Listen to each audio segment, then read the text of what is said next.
Hello, everyone, and welcome to the February 16th morning devotion. I have learned in whatever state I am therewith to be content. Philippians 4:11. These words show us that contentment is not a natural propensity of man.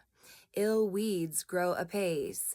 Covetousness, discontent, and murmuring are as natural to man as thorns are to the soil.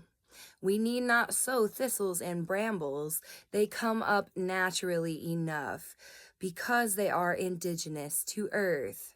And so, we need not teach men to complain. They complain fast enough without any education.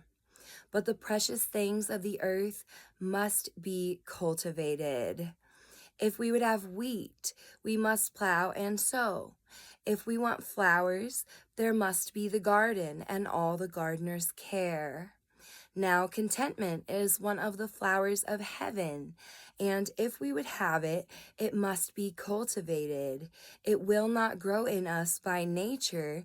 It is the new nature alone that can produce it, and even then we must be specially careful and watchful that we maintain and cultivate the grace which God has sown in us. Paul says, I have learned to be content, as much as to say he did not know how at one time.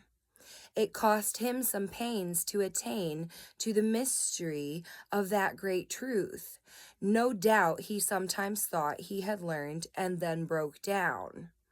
And when at last he had attained unto it, and could say, I have learned in whatsoever state I am therewith to be content, he was an old gray-headed man upon the borders of the grave, a poor prisoner shut up in Nero's dungeon at Rome.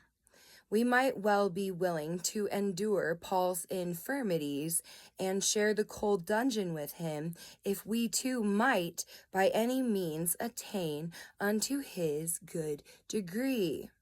Do not indulge the notion that you can be contented with learning or learn without discipline. It is not a power that may be exercised naturally, but a science to be acquired gradually. We know this from experience. Brother, hush that murmur, natural though it be, and continue a diligent pupil in the college of content.